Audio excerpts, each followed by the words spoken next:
Panginoon, ang nais ko'y kagandahan mo ay pagmasdan.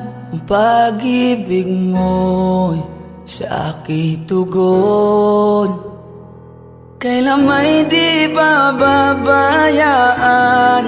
Sa iyo lamang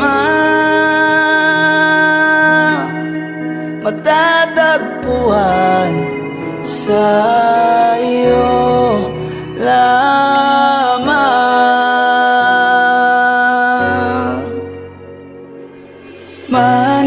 mananatili sa iyong lilim at sasambahin ka sa dakong lihim. Mananatili sa iyong lilim nang masumpungan ka sa dakong lihim.